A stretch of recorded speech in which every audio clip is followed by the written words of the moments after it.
Hello दोस्तों, आप सभी का स्वागत है RS इंग्लिश क्लासेस अड्डा में। तो आज इस वीडियो में हम बात करने वाले हैं कुछ फॉरेन वर्ड्स के विषय में। जो क्या होता है कि फॉरेन वर्ड्स तो हैं और उनकी मीनिंग देखते हैं कि क्या होता है। जैसे यहाँ पर हम देख रहे हैं कि हमारा जो पहला लिखा हुआ है यहाँ पर, ओके, पहला यहाँ पर हमारा जो लिखा हुआ है वो लिखा हुआ है एल्बिट। ए वाला जो पहला लिखा है एल्बिट, ALBEIT।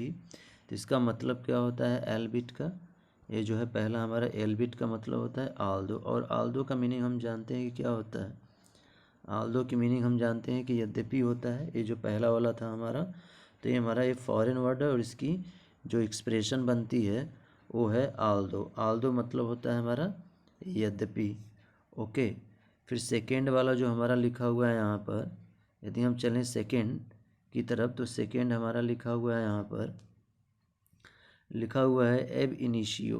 ये वाला जो है ना सेकेंड वाला एब इनिशियो लिखा हुआ है। और एब इनिशियो का मतलब क्या होता है? From the beginning. और फ्रॉम द बिगनिंग का मतलब हम जानते हैं क्या होता है, किसी भी कार्य को प्रारंभ से करना, तो उसी को कह रहा है फ्रॉम द बिगनिंग। फिर चलते हैं थर्ड की तरफ, और जो हमारा थर्ड है वो लिखा हुआ है एड इंटरिम। ठीक है, ये लिखा हुआ ना थर्ड वाला एड इंटरिम का मतलब होता है मीन वाइल। मीन वाइल का मतलब क्या होता है? ठीक उसी समय। क्या हो जाएगा? ठीक उसी समय, ओके।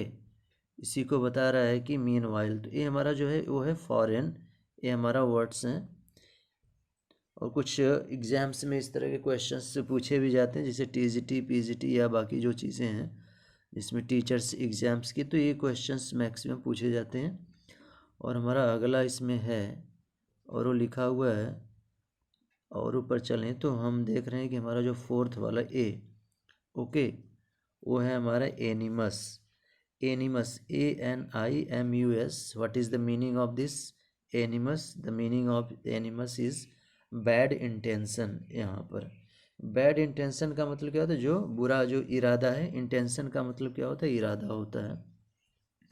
तो ये तो हमारे फॉरेन वर्ड्स हैं, ओके। और इसकी जो इंग्लिश मीनिंग्स क्या बनते हैं वो यहाँ पर बताया गया इस वीडियो में, और ये बड़ा इंपॉर्टेंट होता है।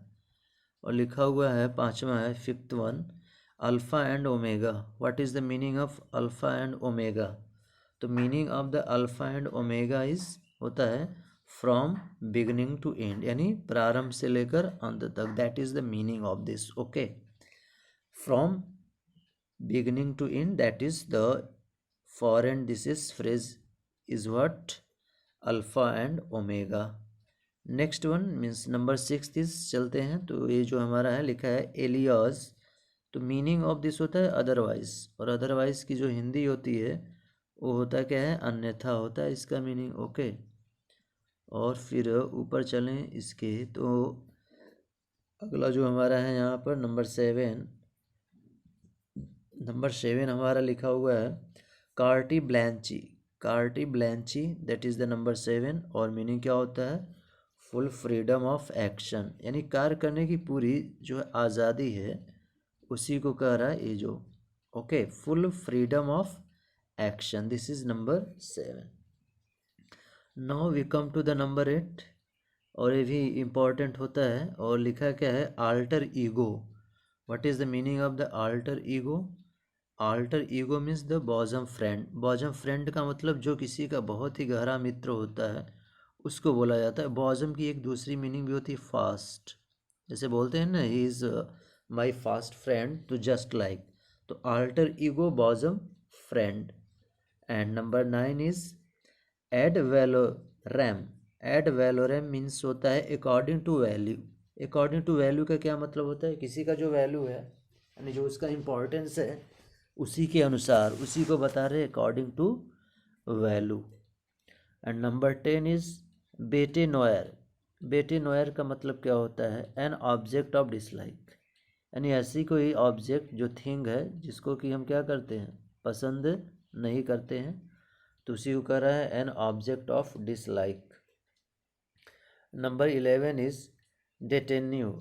डेटेन्यू मीन्स क्या होता है? डेटेन्यू मीन्स होता है अ प्रिजनर। और तो पता ही है प्रिजनर कौन होता है? कैदी, जिसको बोला गया, दैट इज जिसको कि प्रिजन में रखा जाता है, तो हो जाएगा हमारा क्या?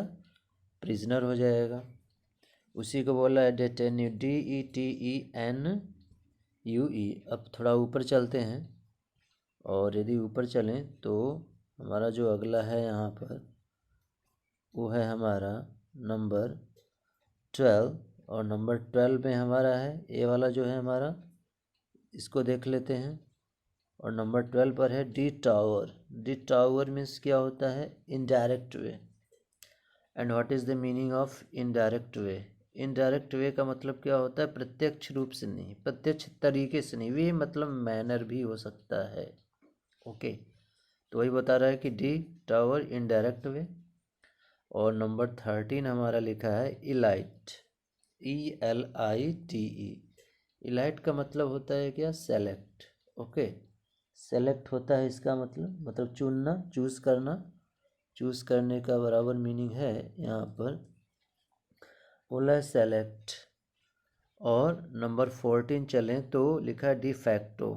यहाँ पर हमारा लिखा हुआ है डिफैक्टो। डिफैक्टो का मतलब क्या होता है? इनफैक्ट। इनफैक्ट का मतलब क्या होता है? वास्तव में। ओके, इसको बोलते हैं वास्तव में, हमारा इसका मीनिंग होता है in fact. And the last in this video is सिरका।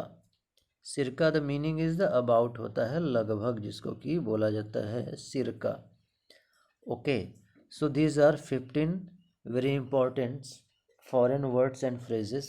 So I hope you will like this video. So जो लोग भी चैनल पर नए हैं, इस चैनल को सब्सक्राइब करना ना भूलें. So thank you for watching this video.